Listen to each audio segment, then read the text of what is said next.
Hi, everyone, and welcome to the second installment in our Oxford Schools workshop series, um, which is taking place in the lead up to our tournament in 2023. My name is Anandita, and I'm one of your chief adjudicators at Oxford Schools. And today I'll be telling you a little bit about public speaking and debating persuasively, and the intrinsic link between the two, and how public speaking is kind of a crucial foundation for debating.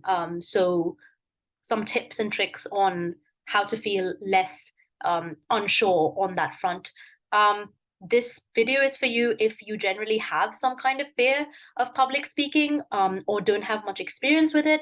But it's also for you if you want to know how you can kind of improve in terms of the general persuasiveness of your language when you speak, and kind of the perception that you put forward as a debater, which is, I think I can't emphasize enough how important it turns out to be in terms of winning a debate and feeling confident about the things that you're saying while you're debating.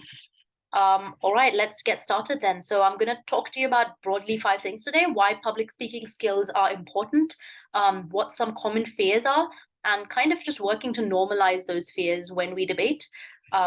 Thirdly, like 5 broad things to aim for, or 5 things that adjudicators look for when we're talking about how speakers should sound and appear. Some last minute like fallback tips, and then concluding remarks. So why is public speaking important, particularly with regards to debate?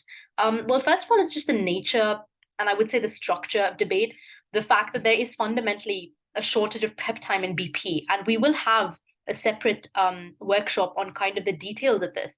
But sorry to break it to you, but BP is a 15-minute prep time format, which means you have 15 minutes to, comprehend the topic, brainstorm what you're supposed to say about the topic, form out arguments for it, work with a partner, write speeches, and preempt responses, which makes it very difficult for your speeches to look like a cliche public speaking speech, which you have a good amount of time to, at least at the minimum level, write out properly, which is usually the case that you can't do that in debate. If you are doing that, I would be very, very impressed. The second thing is that the speeches are by nature responsive, meaning that because you can't preempt what the other side is going to say before they say it, I think the skill of being able to think on your feet and speak on your feet in terms of responding to what someone has said is kind of crucial. And it's a public speaking skill that to some extent is unique to debate. And lastly, just the conclusion that there is a difficulty in having access to a word for word speech when you debate. And therefore, being confident with the regard of like standing in front of a group of people and talking is like super important. But just more generally, getting over the fear of public speaking in debate can help you focus on the strength of your argumentation. Because if the concern of nervousness essentially is out of the way, and if the concern of how you sound is out of the way, then you can focus on the things you are saying, and you have basically one less area to improve on in terms of debate. And obviously, what's left is then the crucial part of debate, which is what other things you're saying and how important those things are. Next, it can just increase persuasiveness. I mean, I know we increasingly treat debate as a very like quantitative sport, and very chess-like. But at the end of the day, you are speaking to human beings, and human beings tend to be easily swayed by sequences of words and how words sound and stuff like that. And so there are certain rhetorical techniques and devices that you can use to sound more persuasive. And although they're not directly connected with public speaking, I'm going to run through them a little bit later on. Getting over the fear can just make you feel better about your performance. Like, let's say you give a really like shit speech overall. At the end of it, what you can think is that, hey, at least I was confident. At least I sounded like I knew what I was talking about. And it may seem funny, but it's actually at some points like just a key source of needing to feel good about your speech in retrospect, right? And lastly, it can help you debate in big and scary environments, which can sometimes be the case with larger tournaments like Oxford schools. So why is public speaking generally scary? And I think we need to kind of, to some extent, accept that the fear of public speaking is a really common fear. It can sometimes feel like because we're in debate environments or have been debating that like everyone's just super comfortable with speaking in public and they're like extroverts and they've done this a lot and stuff like that. But that's often not the case. And I think debate attracts definitely a variety of personalities and um, every personality is comfortable with one thing over another. And it sometimes just happens to be that some people are new to the speaking element, right? So I think that appreciating that that's sometimes the case is crucial in realizing that actually, if it's faced by so many people, there has to be ways to overcome it. The second thing is that you can't practice. So it's not like learning an instrument where, like, the more you talk in front of your mirror, the better it gets. Unfortunately, sometimes with the fear of public speaking, and I can say this because it was a very apparent fear in my life at some point. It's not even about being able to speak, because when I speak to my friend, I like won't shut up, but it's about being able to speak in front of a bunch of people who are very concretely taking up space and judging you, right? Next, let's talk about like nerves and stakes. That's another reason it gets scary. Like you feel like the future of your team is riding on it, and like whether you pass on to the next round, if it's an out round, that's the case, and you feel like maybe your other team members are more experienced than you, and that can all kind of all contribute to this fear of speaking in public. And lastly, obviously, the fact that like we have been in a pandemic and we don't tend to cut ourselves a lot of slack in that, like speaking at a screen into some colored boxes is very, very different from speaking into a room of people who are physically present and all looking at you in debate. Okay, so let's talk about like then the 5 things that that you need to know, or that should be definitely elements or present when you speak in debate. The first is clarity and articulation, right? So simply the ability to translate your thoughts into words that can be perceived by people the same way or as close as possible to the way you thought them. That's what clarity means, right? The first thing I would say here is like accents, because this is unnecessarily, I feel, sometimes a concern with people debating in the international tournament context. And I just want to let you know that like there are briefings specifically targeted at judges to tell them that they cannot discriminate based on accent, and that how you speak has absolutely no bearing on like the content of what you're saying, and that people listening to you do realize that, or at least they should.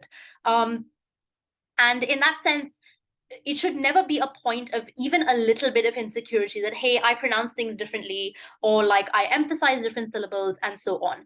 But moving on from that, putting that fear aside, I would say generally, and this is a tip for whether or not you speak in like a Western sounding accent, is that enunciation is so important. And basically what this means is like, don't string your words together.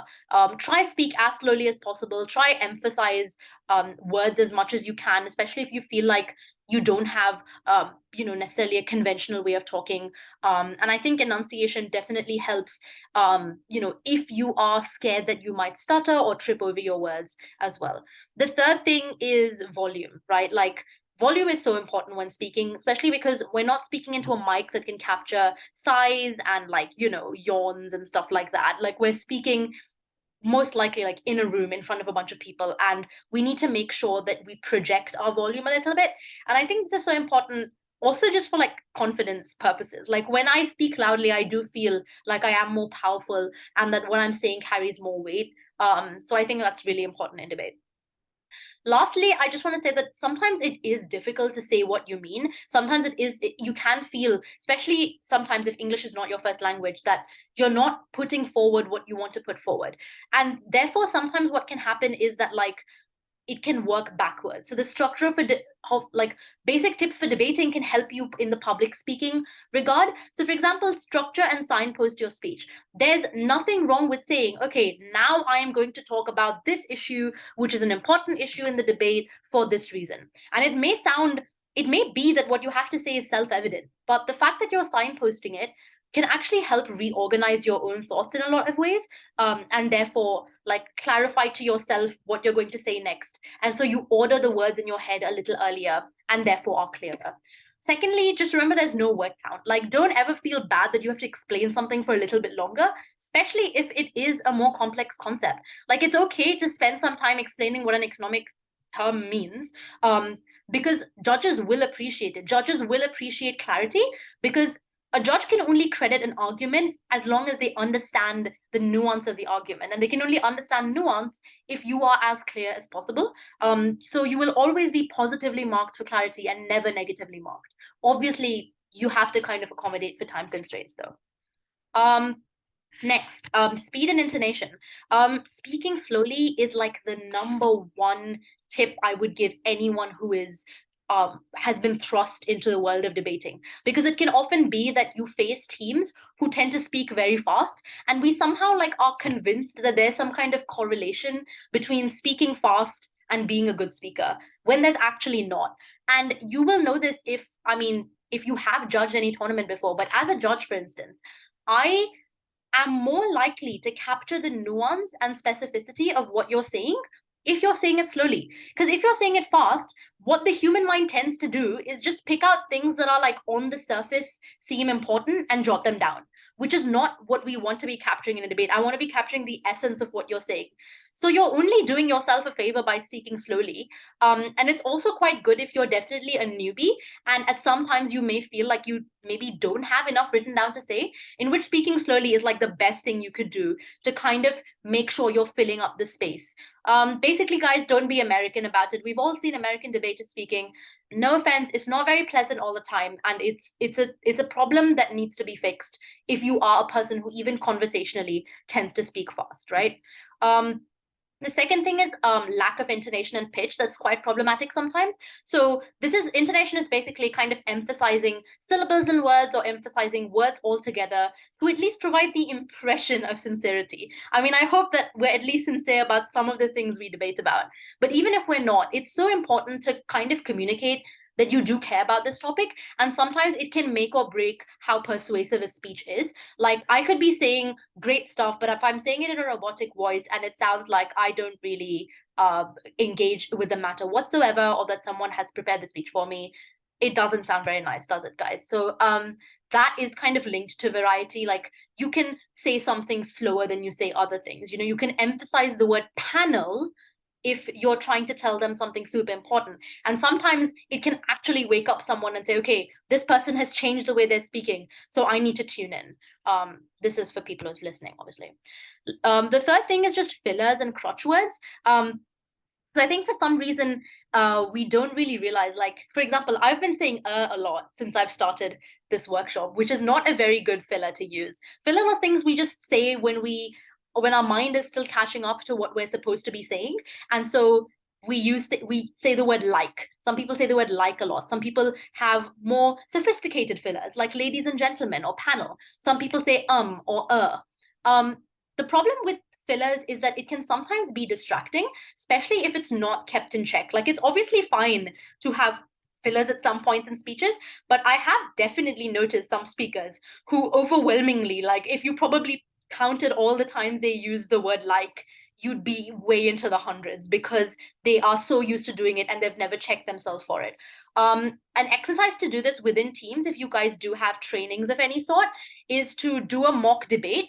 And every time someone uses more than a certain number of fillers, you make them restart the speech over to practice how they sound without using fillers. Also, just like talking about current affairs in daily life and stuff like that can definitely help for you to be more familiar with patterns of words, as weird as that may sound, and therefore make you less likely to use fillers.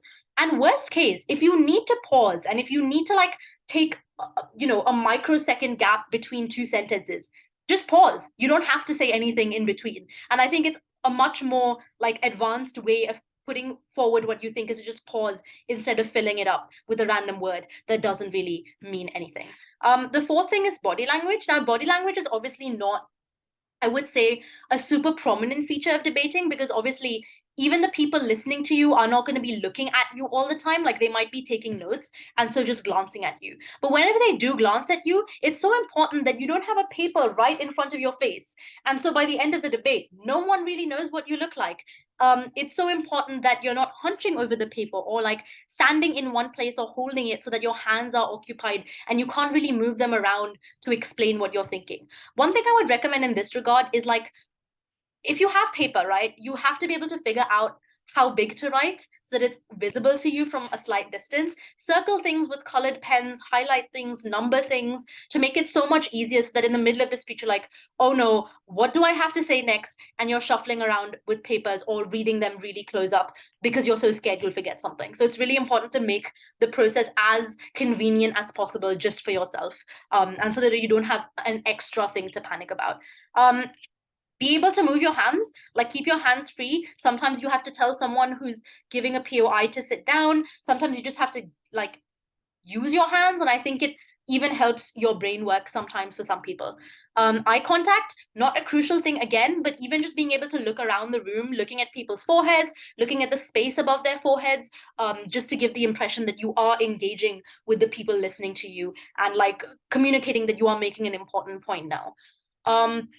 Next, let's talk about rhetorical devices. This is probably my favorite bit of the workshop because I think that it's a really observable difference between some more confident speakers and others is that they're able to use rhetorical devices to their advantage. So obviously we're talking about things like humor, wit, and sarcasm. Everyone loves a speech that makes them laugh in between. Debating can get kind of intense. There can be pressure points. And so when someone in their speech makes the effort to relieve that pressure by cracking a joke, people love it. The crowd goes wild.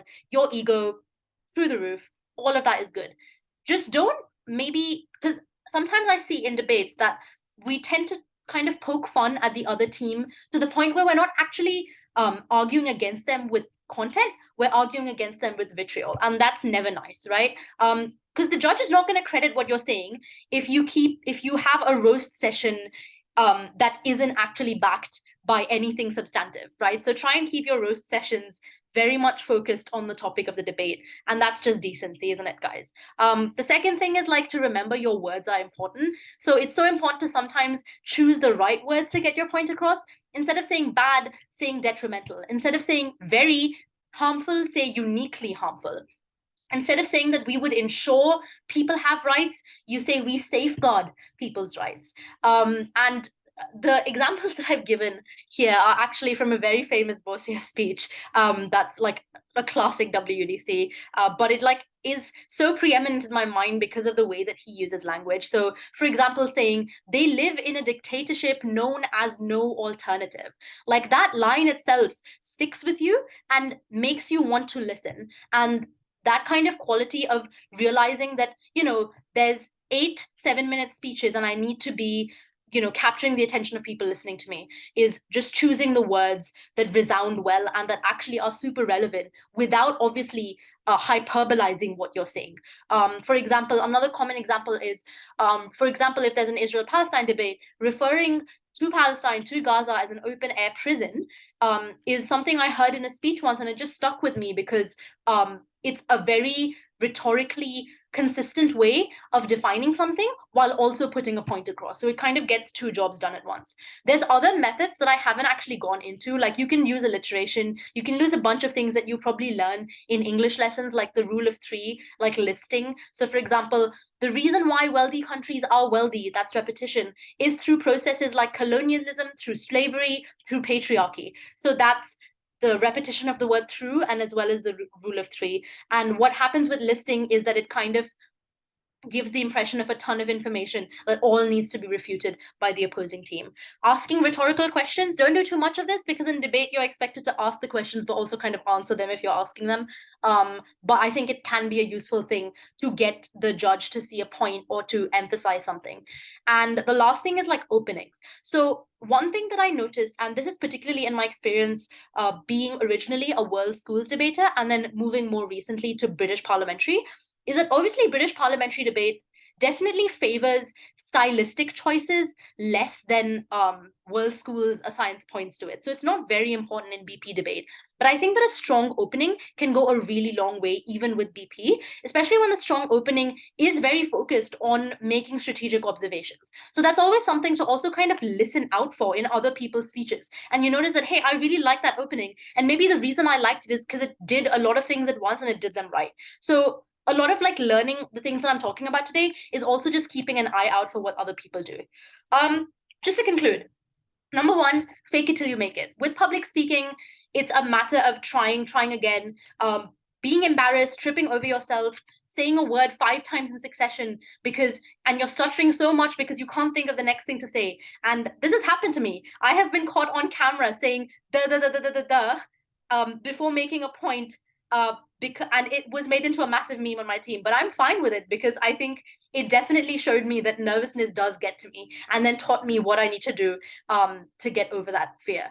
Next, like, do what works for you. If writing every word down in a speech or writing as many full sentences as you can down in a speech helps you, and if you feel like you can do it given time constraints, go ahead. Because if it makes you more confident when you're standing up there, if it makes sure that you deal with everything constructively, then it can only be a good thing. Sometimes taking a second before you start can be really good. So, when you're organizing your timer, shuffling your papers, in your head, you need to be thinking, okay, let's take deep breaths. We've got this. We're going to start like from the high point and go on and see what happens, right? Recording your speeches, so when you actually are in debates, voice recording that and playing it back to yourself to kind of realize what you did wrong. But also do remember that consent is very important, so don't accidentally record other people without their permission. Sometimes getting lost in the matter of something can be useful. So if the environment or the periphery is really overwhelming, sometimes it's so important to make sure that your frame of thought is as if you're inside a narrative and the narrative is your speech. And just tuning into the exact things you're saying and the intention behind them can sometimes, in a way, help you forget or like deny the fact that you are standing in a room of scary looking people. And lastly, like, you have a personality. You're allowed to make mistakes. You're allowed to do some things better than other things. You're allowed to, make observations or be self-deprecating in a speech. And it's totally okay, and sometimes even appreciated, because it humanizes you to the opposing team and to the judge, and it makes what you're saying like arguably be given even more weight. Lastly, I just want to talk about like public speaking needing to have a positive conception. A lot of the times when we're standing up, we feel like everyone is judging us.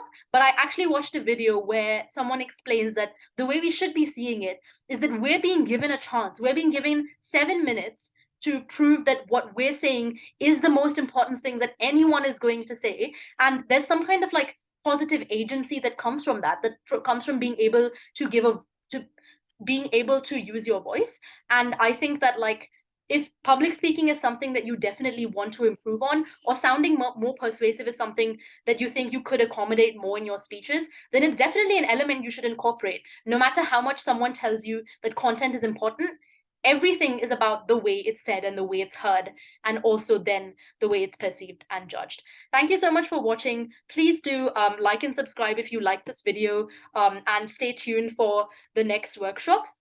And yeah, see you guys at Oxford Schools. All the best.